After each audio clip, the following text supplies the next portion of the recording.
dear students and welcome back to Mere Wale Notes, and this is our second lecture in the course Basic Thermodynamics and chapter is TD System and Process. This is our first chapter and I have covered question number 1 to 5 in previous video. अगर आपने previous video नहीं देखा है तो एक बार उसे check कर लीजिए, एक बार उसे देख लीजिए तो आपको क्वेश्चन नंबर 1 से लेके 5 तक के सारे क्वेश्चंस वहां पे मिल जाएंगे और उससे रिलेटेड जो भी इंपॉर्टेंट कॉन्सेप्ट हैं मैंने वो भी डिस्कस किए. So start our this video with the question number 6. In this question it is mentioned that the volume and temperature of air in a closed system is 2.87 meter cube. The volume is given as 2.87 meter cube and the temperature is given as 300 Kelvin and temperature is given as 300 Kelvin. Very good. The gauge pressure indicated by a manometer fitted to the wall of the vessel is 0.5 bar. Most important line in this question is gauge pressure. Underline this gauge pressure. यही इस question की खासियत है. जो आपको pressure दे रखा है वो एब्सोल्यूट में नहीं दे रखा है, गेज में दे रखा है. और हम सभी जानते हैं in our ideal gas equation, ideal gas equation हमारी क्या होती है सबको पता है, PV इक्वल टू MRT. ठीक है, यहां पे R होता है हमारा करेक्टरिस्टिक गैस कांस्टेंट और M is the mass, T is the absolute temperature in kelvin, V is the volume and P is the pressure in absolute scale, not in gauge scale, it is in absolute scale. तो यहां पे हमको gauge pressure दे रखा है तो हमको absolute pressure find out करना पड़ेगा, पहली ड्यूटी है, तभी हम इस इक्वेशन में पुट कर सकते हैं. यहां पे जो प्रेशर होता है वो कौन सा होता है बेटा, एब्सोल्यूट प्रेशर. इस बात को सब लोग याद रखेंगे क्योंकि इसके ऊपर क्वेश्चन अगेन आ सकता है गेट में. ये क्वेश्चन गेट 2017 में पूछा गया, दोबारा पूछा जा सकता है. ठीक है, माइंड दिस. तो सबसे पहले हमारी it is our prime duty to calculate the absolute pressure in the next slide. तो एब्सोल्यूट प्रेशर का फॉर्मूला क्या होता है सब लोग बताएंगे. Absolute pressure is equal to gauge pressure, very good, plus atmospheric pressure. ठीक है, चलिए एब्सोल्यूट प्रेशर की वैल्यू बताइए कितनी है, वो हमको कैलकुलेट करनी है. गेज प्रेशर की रीडिंग दे रखी है, यस 0.5 बार लिख लेते हैं, 0.5 बार. P एब्सोल्यूट हम निकालना चाहते हैं तो P एब्सोल्यूट कितना आएगा, गेज दे रखा है 0.5 बार, प्लस एटमॉस्फेरिक प्रेशर कितना दिया है बच्चों, एटमॉस्फेरिक प्रेशर दिया हुआ है already mention in the question 1 bar. Note कर लीजिए इधर 1 बार, ये दोनों बार में दे रखे हैं. ठीक है, ये रीडिंग बार में दे रखी है. एब्सोल्यूट प्रेशर कितना आ जाएगा बच्चों, 1.5 बार. ओके, बार को कन्वर्ट कर लीजिए किलो पास्कल में, 150. ठीक है, किलो पास्कल आप कन्वर्जन जानते हैं, मैं कन्वर्जन यहां लिख देता हूं, 1 bar equal to 100 kilo pascal.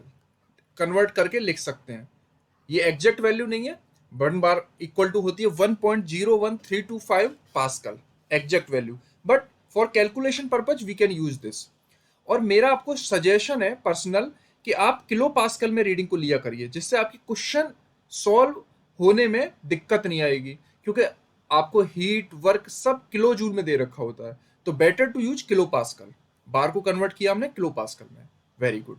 चलिए एब्सोल्यूट प्रेशर आपका आ गया, एब्सोल्यूट प्रेशर की वैल्यू आपकी आ गई 150 किलो पास्कल. अब हम पुट कर सकते हैं इन अवर आइडियल गैस इक्वेशन. क्या होती है हमारी ideal gas equation, last slide पे मैंने लिखी है, PV इक्वल टू MRT. तो यहां पे लिखते हैं आइडियल गैस इक्वेशन, ये होती है हमारी PV इक्वल टू MRT. आपको याद रहे इसलिए मैं P को एब्सोल्यूट लिख देता हूं, जिससे आपको आगे भी याद रहे. यहां से हम कैलकुलेट करेंगे मास. मास हो जाएगा आपका P एब्सोल्यूट में रहना चाहिए, वॉल्यूम अपॉन RT. ठीक है, कैलकुलेट करिए. एब्सोल्यूट प्रेशर आपका आ गया 150 किलो पास्कल, मल्टीप्लाई वॉल्यूम किस में रखेंगे, एसआई यूनिट में। किस में दे रखा है, 2.87, यहां पे लिखेंगे 2.87 डिवाइडेड बाई आर की वैल्यू कितनी होती है, 0.287 किलो में। तो किलो किलो मैचिंग मैचिंग ये कैंसिल आउट हो जाएगा, किलो किलो मैचिंग मैचिंग ये कैंसिल आउट हो जाएगा। मल्टीप्लाई बाई टेम्परेचर कितना दिया हुआ है, टेम्परेचर दिया हुआ है 300 केल्विन, यहाँ पे 300 केल्विन लिख देंगे। जब बेटा इसको आप सॉल्व करोगे तो आपकी मास की कुछ वैल्यू आएगी 5 पॉइंट समथिंग, 5 kg। इसको सॉल्व करिए, 5.01 के आसपास आएगी, इसको सॉल्व करिए तो आंसर हमारा देखता है 5 किलोग्राम है क्या ऑप्शन में, yes there is C option. So C option आपका करेक्ट हो गया। इसमें एक क्वेश्चन में ध्यान रखने वाली बात क्या थी कि पी जो आपका होना चाहिए किस में होना चाहिए, एब्सोल्यूट प्रेशर में। और एब्सोल्यूट प्रेशर निकालने का तरीका क्या है, ये वाला तरीका, दिस इज द फॉर्मूला। ये फॉर्मूला आप याद रखिएगा, इस पे क्वेश्चन दोबारा भी आ सकता है गेट में, ठीक है, वेरी इंपॉर्टेंट केस। चलिए इस तरह से क्वेश्चन होगा। बाकी तो इसमें आइडियल गैस इक्वेशन यूज करनी थी, वो मैंने आपको बता दिया। चलिए वेरी गुड, अगले क्वेश्चन पे आते हैं। Yes, this is the question number 7।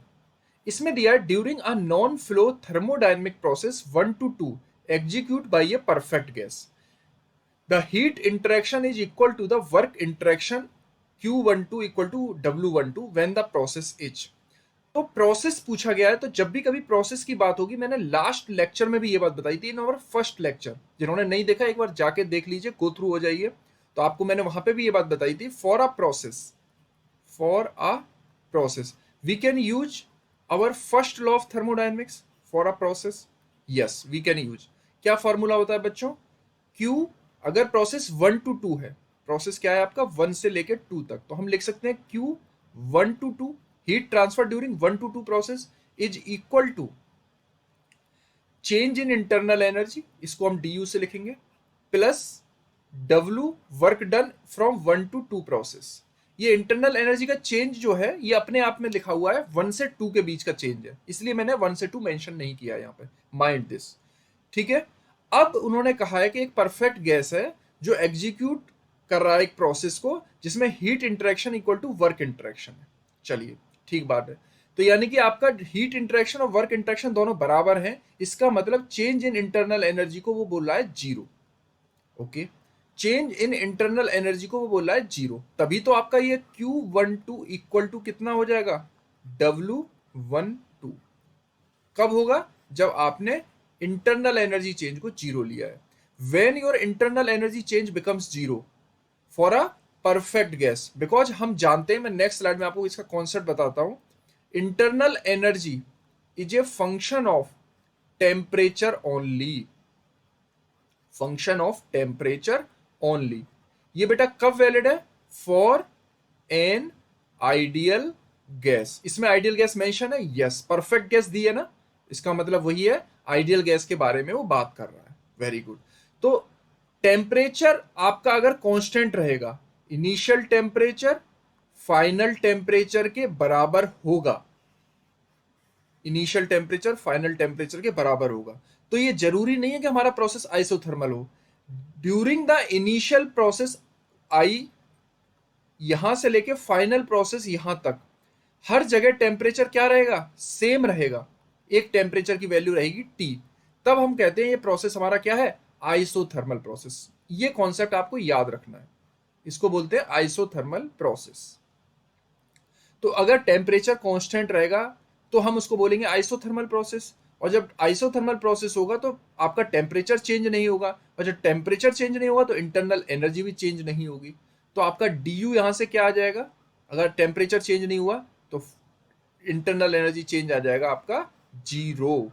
तो जीरो किस केस में आ रहा है, फॉर आइसोथर्मल, क्योंकि उसमें टेम्परेचर चेंज नहीं हो रहा था, फॉर आइसोथर्मल ये जीरो आ गया।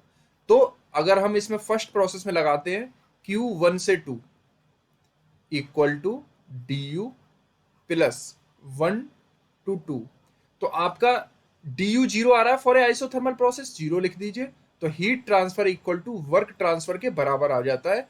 और यहां पे हम देखते हैं हीट ट्रांसफर और वर्क ट्रांसफर दोनों बराबर आ गए, कब आए ये बराबर, for an isothermal process, for isothermal process, ठीक है।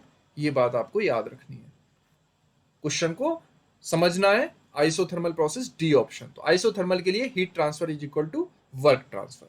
ओके, सो ये दो क्वेश्चन और थे फर्स्ट चैप्टर के। तो आपका फर्स्ट चैप्टर कंप्लीट हो गया। अब कल से हम सेकंड चैप्टर स्टार्ट करेंगे। So thank you so much. Like करिए, सब्सक्राइब करिए एंड शेयर करिए अपने फ्रेंड्स के साथ में, जिससे कि आपको कंप्लीट सीरीज मिल पाए। थर्मोडायनेमिक्स की मैं कंप्लीट सीरीज कराऊंगा, तो आपको ये पूरा बेनिफिट मिल पाए। इसके लिए लाइक कीजिए, सब्सक्राइब कीजिए, शेयर कीजिए। और एक हमारा टेलीग्राम ग्रुप है, इसमें आपका लिंक दिया हुआ है, डिस्क्रिप्शन में भी दिया हुआ है, तो इसको भी आप ज्वाइन कर लीजिए, जिससे कि आपको ज्यादा बेनिफिट हो सके। Okay, thank you so much.